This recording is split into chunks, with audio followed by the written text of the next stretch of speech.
Tonight, New Year crowds commended, but drink drivers disappoint police. The people and events that made 96, and the year that was in CQ Sport. WIN News with Bridie Barry. Good evening and Happy New Year. Thousands of people ushered out 1996 last night and saw in the new year at celebrations around the region. Police generally pleased with the behaviour of crowds, but disappointed at the number of drink drivers. 3,000 revellers gathered at Callaghan Park for the annual B&S. It started as black tie, but for some, keeping a shirt on took some effort. After going through more than 100,000 cups last year, organisers decided this year to issue a standard glass to every bachelor. It's time now for a look back at the year that was. The WIN Newsroom has compiled a special year in review, highlighting the people and events that dominated the headlines. Just 9 days into the new year and the heavens opened up over central Queensland. Wind gusts of up to 50 kilometres an hour accompanied the deluge. Gladstone Road made life difficult for incoming commuters. The remnants of tropical cyclone Barry putting a dent in holidaymakers' plans. The long-awaited report into the disaster that claimed the lives of 11 men in the No. 2 underground Marra mine was revealed to a packed courtroom in Rockhampton. But Frank Windridge reserved his most scathing findings for the Rockhampton Mining Inspectorate, saying he found an organisation dangerously undertrained and understaffed. Distraught relatives dismissed the report, angered no one will face criminal charges. Enough 11 miners to BHP and nothing, mate. Nothing at all. Sweeping changes to mine safety were recommended, unions vowing to make someone pay for the tragedy. After a year of funding hurdles, the Capricorn rescue helicopter landed.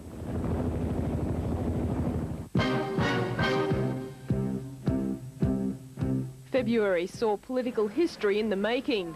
I intend to advise Mr Rob Borbidge and then Governor Leneen Ford of my intention to support Rob Borbidge on the floor of the House. The two main factors influencing Mrs Cunningham's decision were the 53% of Queenslanders who voted in support of the coalition at the July 15 poll. The decision saw Labor fall from power in Queensland, the coalition forced to govern the state with a one-seat minority.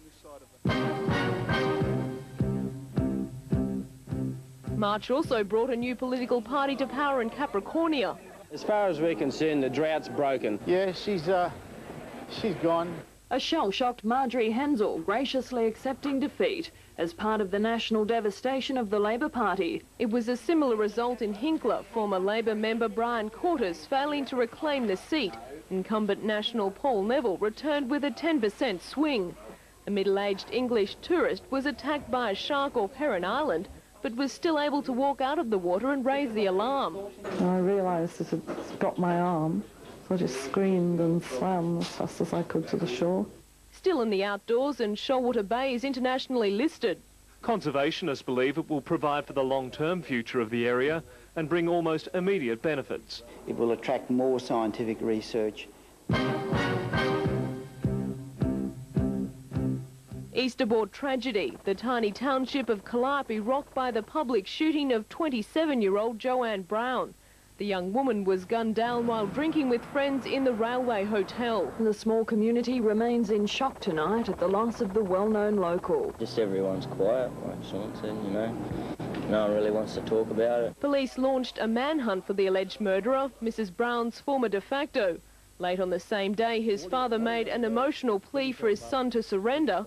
Russell Williams walked into the Brisbane Police headquarters. Mid-month, the residents of Rolleston were told their tiny township was the state government's preferred site for central Queensland's new super dam.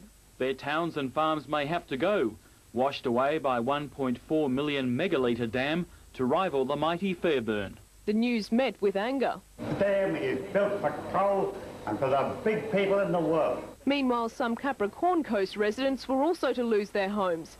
The Livingston Shire Council deciding to close the long-running Molumban Caravan Park. For people like Bill Thursby, that's more than just a roof over his head. Well, there's 3 of us here that have had heart attacks, so we're down here recuperating. Inadequate amenities, too costly to replace or relocate, sealed its closure. Not even legal action by residents could keep the park open.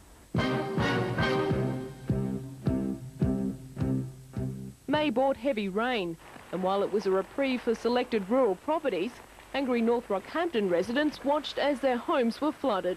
As the water lapped the entrance to homes, SES crews used sandbags in a bid to stop water rushing into low-set residences. Drama on the coast as an armed robber held up the Yeppoon Commonwealth Bank.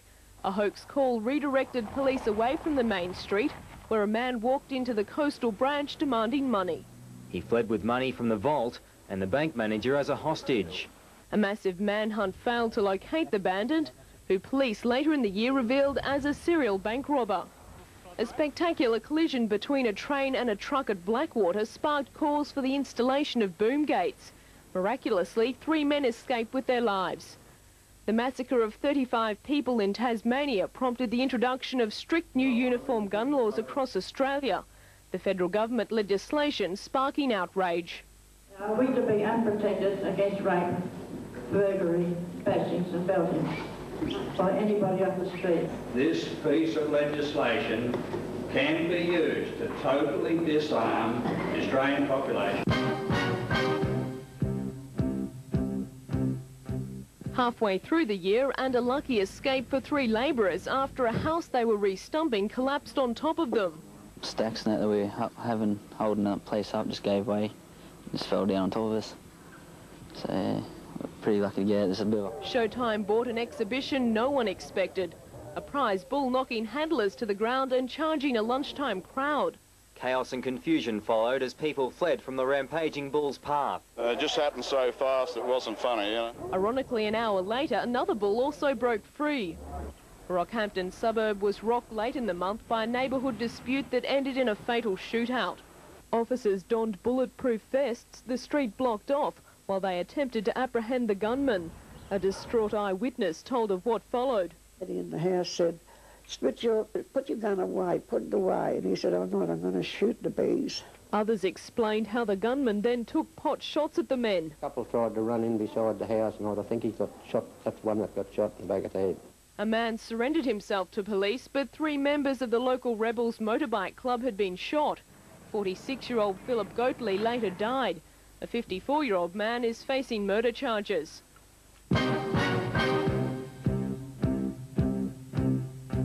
July and controversy for the Livingston Shire Council, with residents claiming they'd been double billed for water following the introduction of meters. The State Ombudsman confirmed the council had breached the Local Government Act, but retrospective legislation passed later in the year meant there was no obligation for the local authority to repay any money. The Roslyn Bay Lookout is a popular point for tourists, but proved fatal for one visitor.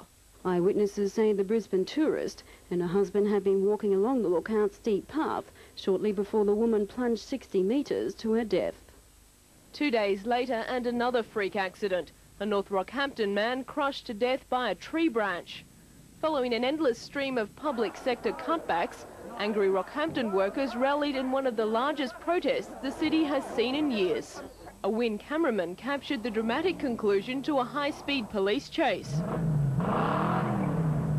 A police car was damaged after it rolled off the road. The driver, whose car that also went bush, appeared in court facing 9 charges, including attempting to unlawfully kill. Police were faced with the intriguing death of a woman, her badly decomposed body found in a Northside Rockhampton unit. Upstairs in a bedroom corner, they were shocked to find a badly decomposed naked body wrapped up in several sheets, blankets and spare clothing. Police later arrested a man in Sydney, charging the 28-year-old with murder. The end of the month saw the shock sacking of public school cleaners. Education Minister Bob Quinn announcing privatisation would save $50 million. But after a massive statewide campaign by unions, the government reversed its decision.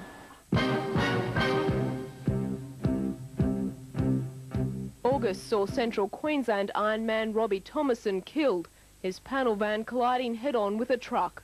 His boss and training partner quickly on the scene. We'd virtually done everything together. We worked during the day, trained of an afternoon. The families went away on holidays together. I was virtually like a big brother to him, and it's very, very sad what's happened. The death of the 20-year-old shocked the life-saving community, thousands attending his funeral. A spectacular fire turned an inner-city backpackers hostel and Thai restaurant into a burning inferno. 2 fire officers collapsed inside the burning building.